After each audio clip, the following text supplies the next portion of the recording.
The Joe Rogan Experience. Here's what I'm worried about.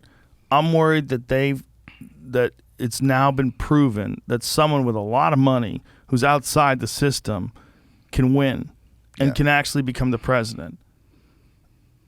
The worry that I have is not just that someone worse than him tries to do it again, but someone who's like really, truly evil. The other worry is that the other side tries to prevent that from happening, and by doing so, they justify hamstringing democracy. Like they decide, like, look, we can't ever let this happen again, so we need a concerted effort where we coordinate with the media, we coordinate with all of the different intelligence communities, and we figure out a way to pick the people that we want to win and attack the person that we don't, because that's how banana republics get started. Okay? And that's how people get assassinated, and that's how people justify a lot of wild shit. They justify because they think ultimately it's imperative for the future of our nation if this person doesn't win and our person gets in there. And they think so zealously that they're willing to do wild shit. And that's what happens in other countries. And we were talking before this podcast about they killed the president of Haiti yesterday. Yeah, that's... Right?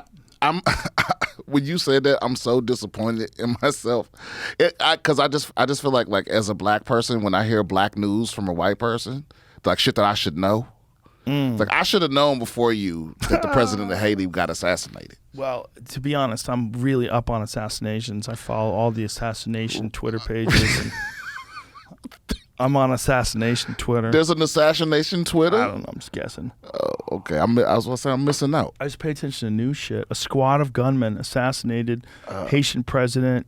How do you say his name? Jovenel Moise. What did you say? Jamie? Sorry. Wounded yeah. his wife in an overnight raid on their home on Wednesday, inflicting more chaos on the Caribbean country that was already enduring gang violence, soaring inflation, and protests of its increasingly authoritarian rule. Wow. Prime Minister Claude Joseph. Well, what's scary about this kind of stuff is, who knows who's going to take over now? You know, when someone assassinates the president, they don't want that president in there for what various reasons. So who's going to come in now? How much worse is it going to be for the Haitian people? What kind of person's going to try to take over now? I feel like it's been pretty bad for Haitian people for a while. I don't know if it's ever been good. Wow. I mean, I was telling you earlier that's the only slave rebellion in history that worked.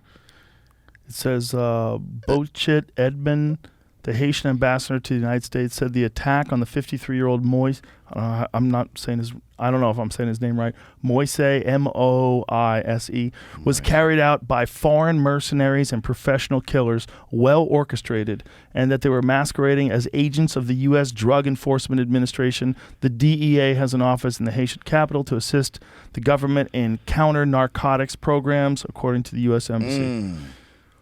Well, if drugs were legal over there, they wouldn't have had this. No, that's not true. Bro, they've been whacking people like this for a long time. Man, but see, I be on some Game of Thrones shit. Like I don't even trust this motherfucker. I'm like, maybe he has something to do with it. You know? So true. You never know. It's so hard to know. By the time the news gets to someone like you or me, who the fuck knows? Yeah, it's distilled. Who knows? Because that's what's so funny to me is I feel like we're the same as China. It's just that we're all convinced that we're not being controlled, but they just have a different method of doing it. You know, like over there, the government would straight up just be like, "Yeah, we're spying on you." Yeah. And over here, they're still spying on you. You're just convinced that they aren't, or that it's not so bad. But it's the same outcome. They know everything you're doing and every move you make. We just feel free, like the shit you brought up about Edward Snowden, right? Yeah. You would expect that kind of information to make people rebel. But some people rebelled. Some people were furious. Well, I heard that. I heard Julian Assange. He had a quote that was like, I don't know the exact shit, but the sentiment was just that all people really care about is their sense of freedom, not their actual freedoms. So you can tell a bunch of motherfuckers, the government is spying on you, collecting all your messages, listening to all your phone calls, all your purchases, everything. But you feel free. And people don't give a fuck because you feel free. More people gave a fuck about having to wear a mask than the government spying on them because that makes you feel less free. Yes. And that's what we're lazy like that. And the thing about the government having that power, it's actually bad for them. Because it's too much responsibility, because you have to lie about it, first of all, because you're not supposed to have that kind of power. You're not supposed to be able to just spy on people randomly. Because at the end of the day, the government is comprised of people, and we're people. So it's just people spying on people. And you're doing it through initials. Oh, we're the FBI and the NSA and the DEA and the blah, blah, blah.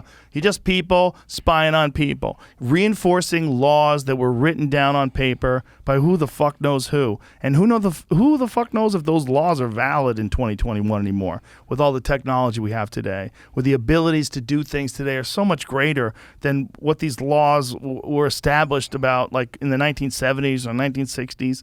And even then... Yeah, I'm on some George Carlin shit. It's your freedom is an illusion. The only thing that exists is comfort and violence. You have comforts, and you either have the ability to use violence to maintain it or not. Yeah. But that's really all it is. It's like if you can create this utopia with all these rules, but if you can't enforce the rules, it doesn't fucking matter. So violence will always be a part of the world. Authoritarianism, fucking. Tyrants. If it just comes to violence, I honestly, in this country, I'm almost less concerned, because if it comes to violence in this country, I can't imagine how the government is like legitimately going to take over when a lot of the people that are actually in the military would have to turn on the people that they grew up with. They would have to turn on the people that they love in their communities because the government tells them to. Like, at the end of the day, the people that protect us, it's the military. The government is the people that direct the military. But there's a push comes to shove there. Yeah. You're never really going to take over this country in a military way, because the military are the people that will not want you to do that. Yeah, they wouldn't trust these Weasley politicians that would try to do that. Yeah, I think at the end of the day, more people would challenge who. They'd be more attached to who is in charge of them than who's president or who's in the government. Yeah, that would be hard to do. It'd be really hard to get the government to control the military to the point where the military turns on regular people. Really hard, because they're not. The idea is like that the elites are going to control the world, but the elites are not the military. They're elite human beings. They're elite soldiers, but they're not elites in terms of like the 1% of the world. They're regular folks for the most part. Yeah. So getting regular folks to turn on regular folks because the elites tell them to, that's one of those weird, like, how do you do this things? So the way to control populations is through propaganda and re-education of their youth, turning people on each other. Like, if you really wanted to fuck up a future community, you would you distribute propaganda to their children, teach their children to feel bad about themselves, and that this country and this society is a mistake and a disaster and the worst thing to ever happen, and we need to burn it down. If you taught that to kids over and over and over again, those kids grow up.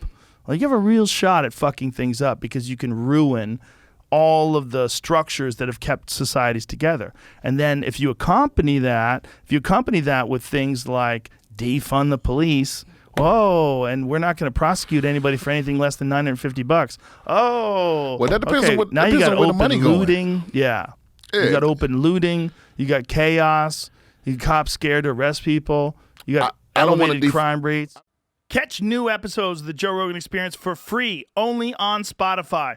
Watch back catalog JRE videos on Spotify, including clips. Easily, seamlessly switch between video and audio experience. On Spotify, you can listen to the JRE in the background while using other apps, and can download episodes to save on data cost, all for free. Spotify is absolutely free. You don't have to have a premium account to watch new JRE episodes. You just need to search for the JRE on your Spotify app. Go to Spotify now to get this full episode of the Joe Rogan Experience.